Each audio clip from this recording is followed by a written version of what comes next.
Welcome back to another episode of Inner Warmup, where your inner work begins. My name is Taylor Elise Morrison. I'm the founder of Inner Workout, and you, as always, are our expert guest. Thank you for being here. You know, we always start our time together off with a little something. Today, I just wanted to share a word of affirmation with you. So if it feels good, you might put a hand on your heart or have your palms facing up so you can receive these words. And I know sometimes when someone's complimenting me or I'm receiving a word of affirmation, it feels a little bit uncomfortable, feels a little bit prickly. That's okay. Lean into it. I just want to remind you how wise you are.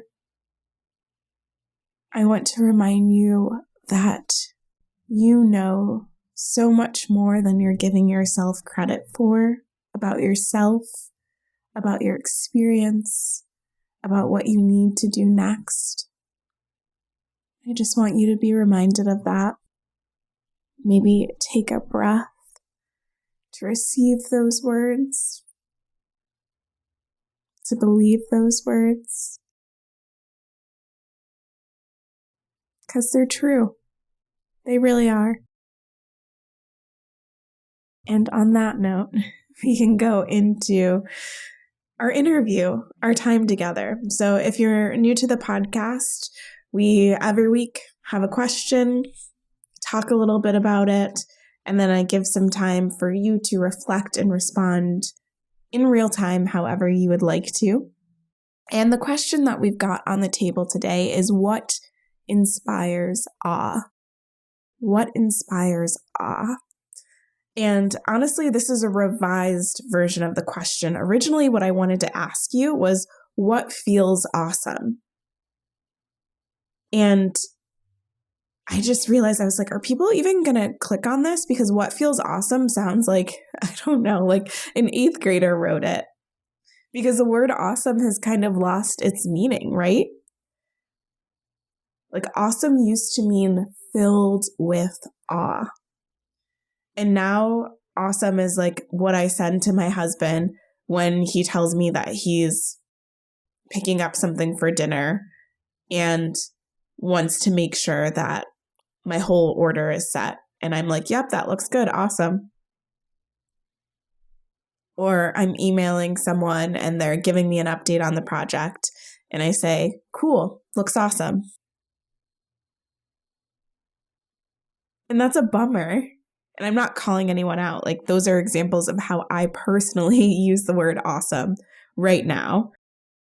It's just a bummer that we have kind of lost sight of awesome as being filled with awe. Because I wonder if it's indicative of us at this moment in time as a society, as a culture, having lost touch with awe altogether.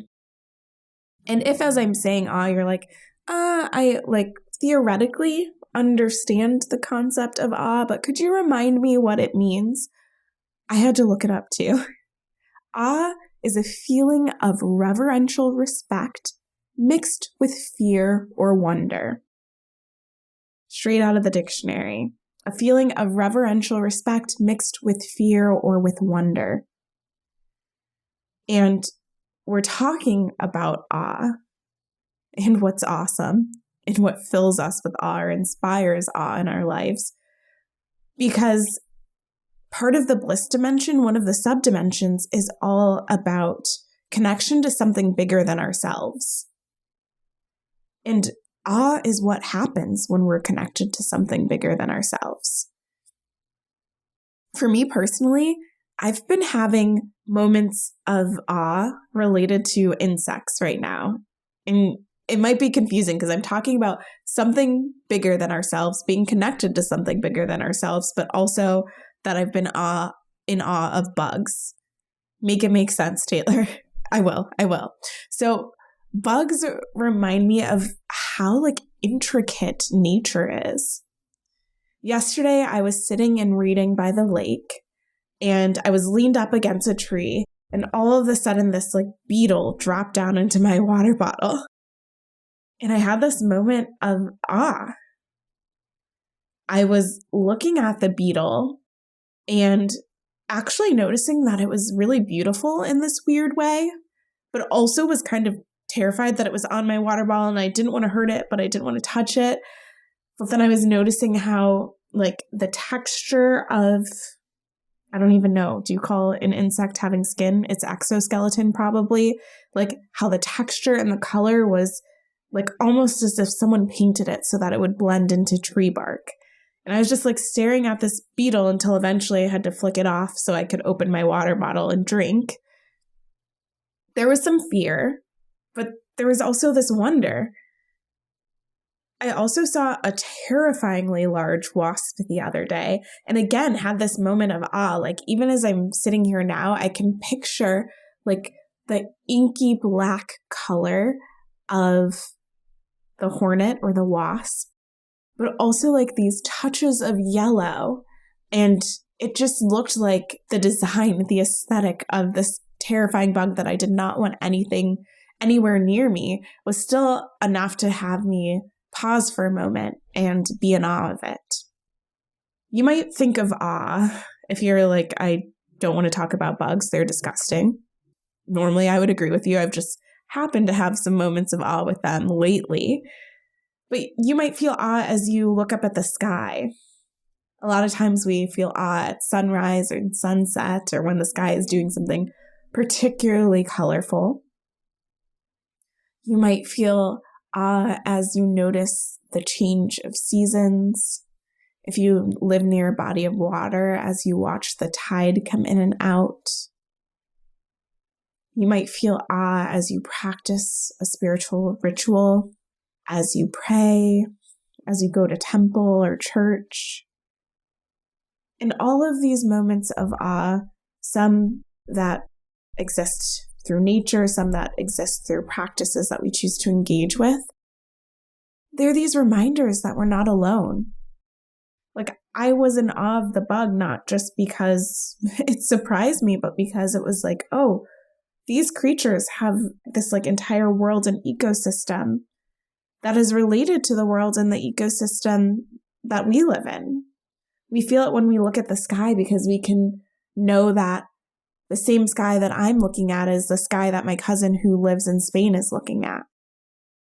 We feel these moments of awe when we're doing spiritual rituals because we know that people who have gone before us have engaged in these same rituals to connect to their higher power.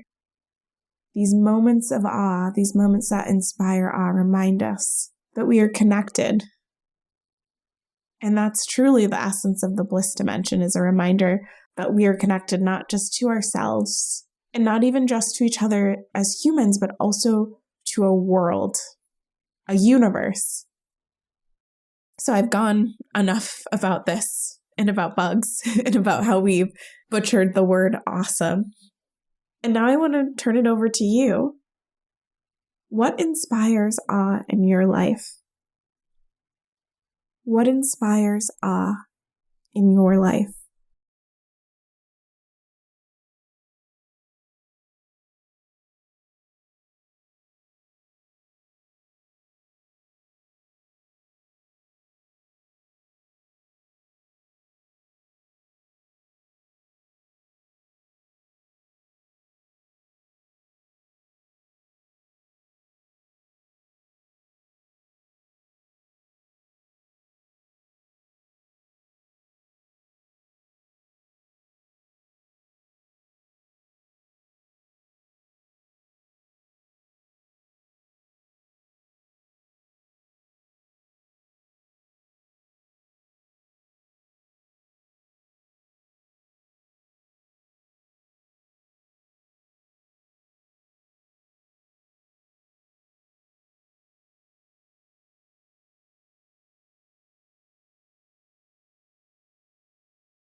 Thanks so much for taking the time to share and to reflect with me.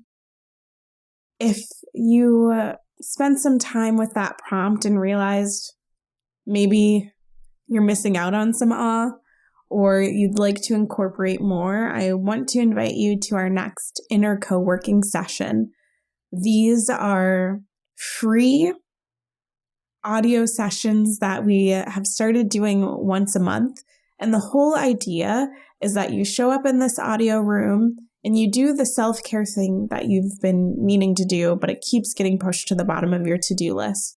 So if you feel awe as you're doing some spiritual practice, as you're repeating a certain prayer or meditating, maybe you show up and you've got the accountability of other people in the room and you spend that hour or so engaging with that practice or being in nature or whatever you want. The beauty of it being audio is that we say hi at the beginning, we hold this container together, but we all go on mute during the rest of the time. So you can do whatever you want and then know that we'll be there at the end to check out.